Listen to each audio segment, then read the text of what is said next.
Alright folks, second test. What we're going to do now is I've just removed a relay from one of the fans, so one of the radiator fans won't be running. I'm not going to pull both relays. I just want to see, because with only one fan in, it should slowly rise to getting on for 100C. So let's just turn the ignition on and reconnect to the ECU. Sorry about the glare on the screen. But hopefully you can see there we're 89 degrees, we're connected. We'll come back to the gauge. The TVR gauge is showing 89 degrees, so that's pretty good. Right, let's go for the start. And what we're going to do now is, like I say, we're just going to run it up with only one fan operational. And slowly, because it does need two fans to keep control of engine temperature.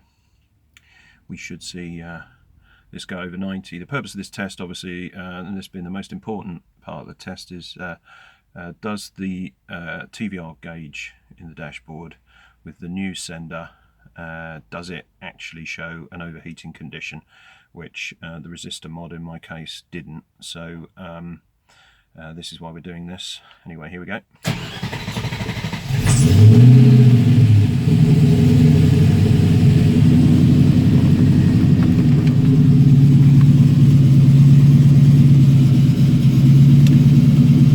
Right, here we go.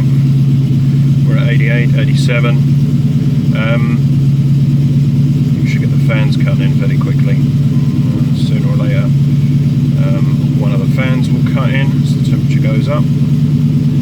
And there we are again. Hopefully you can see that. The gauge. There go the fans. So the fans are cut in.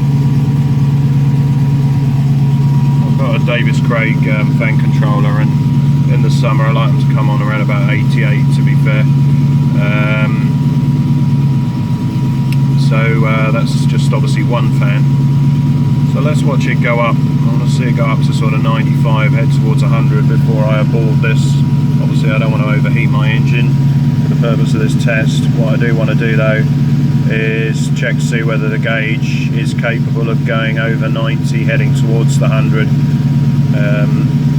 Obviously indicating an overheating condition, which is really the purpose of the temperature gauge, to be honest.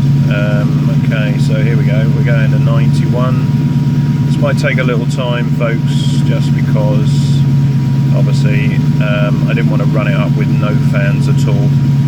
I just want to do a slow check to see whether the TVR gauge will go over 90. Now we're 91. Hopefully what we're not going to discover is one fan will hold it at 91. I want to see it go up a little bit more than this. If that is the case, then I'm going to have to pull two relays and do a quick shut off. It seems to be holding it at 91. So looking at the TVR gauge now, we can see it's bang on 90. Depending on what angle you move your head, it might be just over 90, but seems to be pretty accurate. Alright, the one fan test, probably not the best. Oh, here it goes, 92.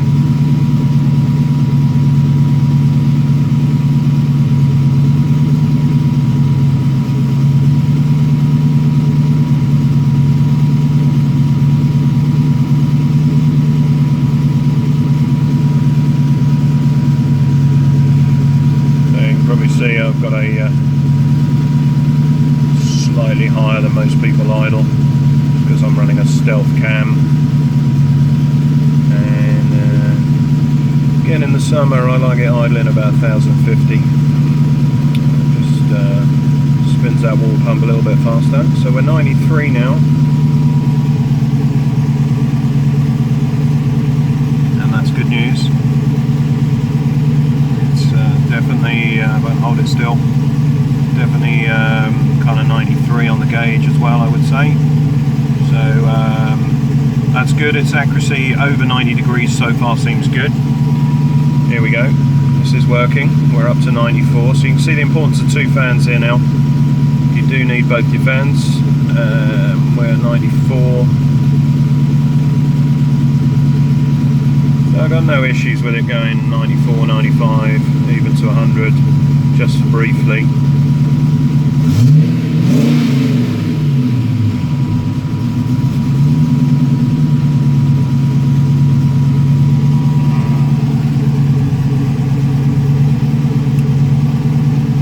And there we go.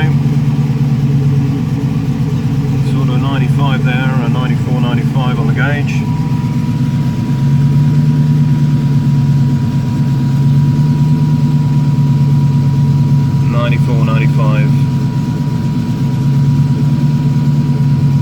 Over here.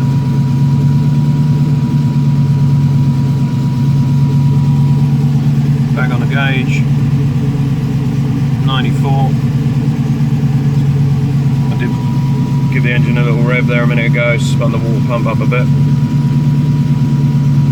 So this is what happens if you run one fan, by the way.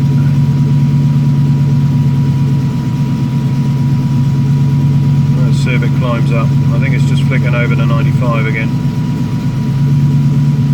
Yeah. We'll take it to 97 as a maximum. That's a bit of a painful video for people watching, but we do need to know whether it will record close to 100. That's when I'm going to shut it off.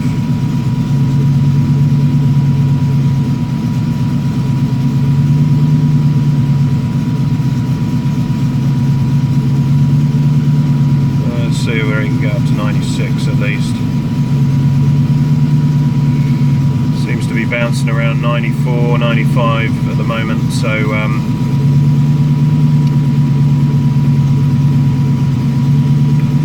okay.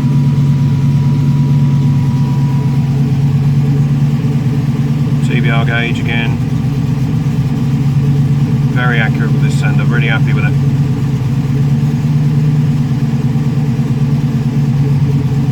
So I know now, when I look at that gauge, see I'm not driving around with the software on all the time, so I know when I look at that gauge, if it's showing me 95, I'm heading towards,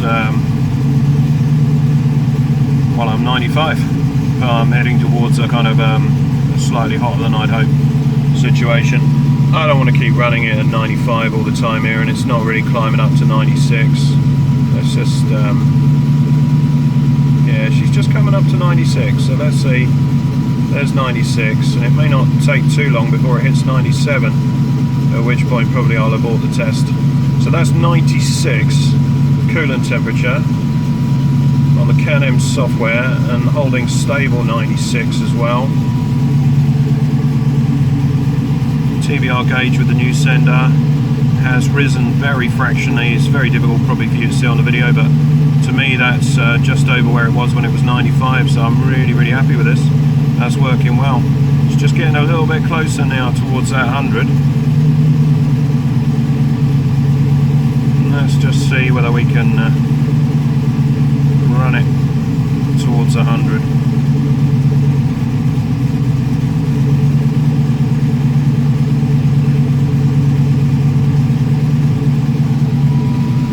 Back on the software, this is accurate.